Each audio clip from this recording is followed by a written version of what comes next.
There's many different types of stories about how the stones got here. What you have there is two sets of stones. You've got the trilithons, which are the two uprights and one across. They come from 20 miles in that direction at Marlborough Downs. Okay? The others are the Preseli Mountain bluestones. Now they come from 200 and whatever it is that way in Wales, in the Preseli Mountains.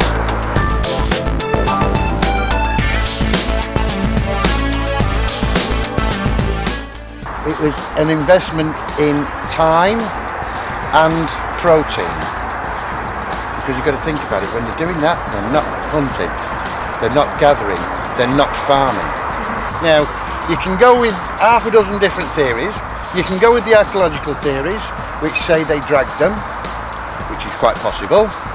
Or you could go with the weird and wonderful theories and said they levitated them. It's up to you. My personal one is, you've got to remember this is Chalk Downs. Now Chalk Downs, when it's cold, gets a thick layer of ice on it. And the sledge moves very, very easy in a thick layer of ice. So to move those stones here, 4,000 years ago, it wasn't much topsoil. The chalk would have still been exposed from the last glaciation, etc. So during the winter, very easy to drag stones across. People ask me, are there any burials actually in the henge? Yes, there were. And last year, and this will get you, last year the archaeologists dug them up and took them away. Oh dear. Those bones were put there for a very specific reason. They were the guardians. You do not put a burial in a place like that unless it's either A high priest, B, a high priestess, a chieftain, or a queen. I mean, somewhere like that, you're not going to get common or garden rabble like you and me. This place is actually massive. Most people think of Stonehenge as just the stones.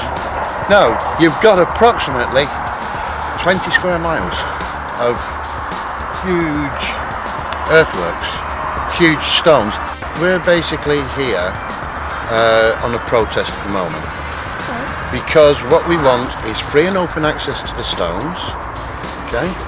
So that anybody, like yourselves, as well as us, can come at any time and enter the stones and be in the spirit of the stone, worship or do ceremony or whatever, because it's an ancient sacred place, and it has been for a long time. There have been people in this area for 4,500 years plus, and if you actually look at Stonehenge, you can just see it. If you look, you can see that on top of one of the trilithons there's a little like nipple, a little bump, yeah, a little point. Now on the capstone that goes between the two, there's a cup, and it fits like that, and that's a basic mortise and tenon joint from woodworking. So in a sense you can say that Stonehenge is nothing more than a stone representation of a wooden structure, because they would have built in wood before they built in stone. This is our only home. We just can't go that way at the moment. We've not quite got the technology. Okay, so this is our only home, and we've got to look after it. Now, we're being stopped, apart from 4 times a year, when English Heritage has gracefully let us into the stones. That's the autumn equinox, the vernal equinox, which is the next one, the summer and winter solstices.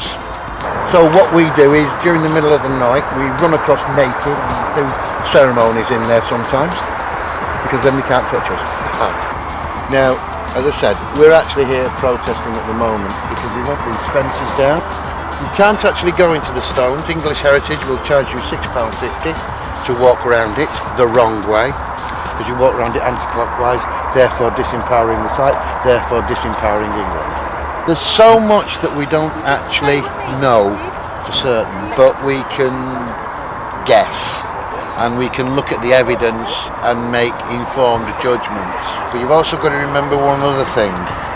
When you're looking at this place, don't look at it with the eyes of a modern man or woman. Take yourself back to when it was built, when they didn't know about cars, cameras, internet, and look at it through their eyes. What would it mean to them?